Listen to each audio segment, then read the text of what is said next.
जून महीने का पहला प्रदोष व्रत ज्येष्ठ माह के कृष्ण पक्ष की त्रयोदशी तिथि को रखा जाएगा। हर माह की त्रयोदशी को प्रदोष व्रत होता है। ऐसे एक माह में 2 प्रदोष व्रत आते हैं।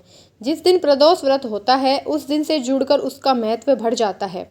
मंगलवार को पड़ने वाला प्रदोष व्रत भौम प्रदोष तो सोमवार को पड़ने वाला सोम प्रदोष कहलाता है। ऐसे ही शनिवार का शनि प्रदोष, शुक्रवार का शुक्र प्रदोष होता है। जून का पहला प्रदोष व्रत मंगलवार को होगा, इसलिए इसे भौम प्रदोष व्रत कहेंगे। नमस्कार दोस्तों, स्वागत है आप सभी का आपके अपने YouTube चैनल सुनो भक्तों में। वीडियो में आगे बढ़ने से पहले अगर आप चैनल पर नए हैं तो प्लीज़ चैनल को सब्सक्राइब करें।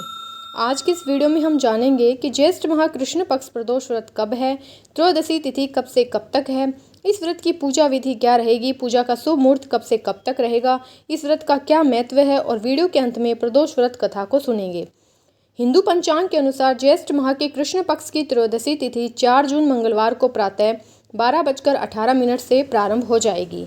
यह तिथि 4 जून को ही रात 10:01 पर खत्म होगी। ऐसे में जून का पहला प्रदोष व्रत 4 जून को रखा जाएगा। यह ज्येष्ठ माह का भी पहला प्रदोष व्रत होगा। इसकी पूजा का प्रदोष काल 4 जून की शाम को है। भौम प्रदोष व्रत वाले दिन शिव पूजा का मुहूर्त शाम 7:16 से रात 9:18 तक है। इसमें आपको भोलेनाथ की पूजा संपन्न कर लेनी चाहिए। आइए अब भौम प्रदोष व्रत की पूजा विधि के बारे में जानते हैं। भौम प्रदोष व्रत के दिन सुबह नित्य कर्म से निवृत्त होकर जल्दी स्नान कर लें और उस दिन लाल रंग के वस्त्र पहनें। सूर्य देवता को जल देने के बाद हनुमान जी की पूजा करें, हनुमान चालीसा का पाठ करें, मंदिर में जाकर चोला चढ़ाएं।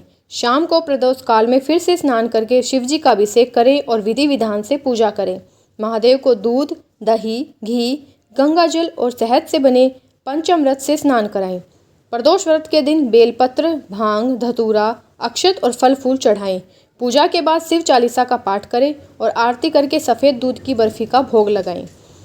भौम प्रदोष व्रत का अपना एक महत्व है। मंगलवार को पड़ने वाला प्रदोष व्रत भौम प्रदोष व्रत कहलाता है। इस दिन शिव जी के साथ हनुमान जी की पूजा का भी विशेष महत्व होता है। जो लोग कुंडली में मांगलिक दोष से पीड़ित होते हैं या फिर विवाह में रुकावटें आ रही होती हैं, उनके लिए भौम प्रदोष व्रत की पूजा करना बहुत ही लाभदायक होता है। फिर जिन लोगों की कुंडली में मंगल भारी हो, उन्हें भौम प्रदोष के दिन मंगल से जुड़ी लाल वस्तुओं का दान करना चाहिए। इससे मंगल की दशा में राहत मिलती है। आइए अब व्रत कथा को सुनते हैं। एक नगर में एक वृद्धा रहती थी। उसका एक पुत्र था। वृद्धा की हनुमान जी पर अटूट श्रद्धा और आस्था थी। वह प्रत्येक मंगलवार को व्रत रखकर हनुमान जी की आराधना करती थी। एक बार हनुमान जी ने उसकी श्रद्धा की परीक्षा लेने की सोची।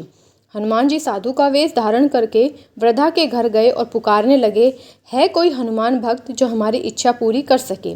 साधु की पुकार सुनकर वृद्धा बाहर आई और बोली, आज्ञा महाराज।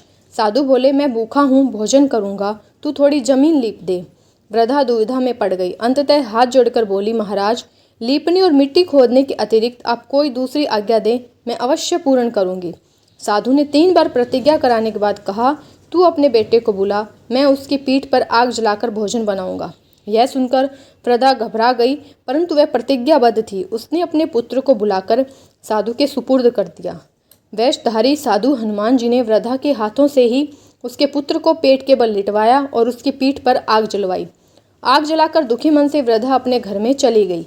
इधर भोजन बनाकर साधु ने वृद्धा को बुलाकर कहा, तुम अपने पुत्र को पुकारो ताकि वह भी आकर भोग लगा ले। इस पर वृद्धा बोली, उसका नाम लेकर मुझे और कष्ट न पहुंचाओ। लेकिन जब साधु महाराज नहीं माने तो वृद्धा ने अपने पुत्र को आवाज़ लगाई। अपने पुत्र को जीवित देख वृद्धा को बहुत आश्चर्य हुआ और वह साधु के चरणों में गिर पड़ी। हनुमान जी अपने वास्तविक रूप में प्रकट हुए और वृद्धा को भक्ति का आशीर्वाद दिया। आशा करती हूँ आपको वीडियो पसंद आई होगी, तो प्लीज़ वीडियो को ज़्यादा से ज़्यादा शेयर करें, लाइक करें और चैनल को सब्सक्राइब करें। धन्यवाद।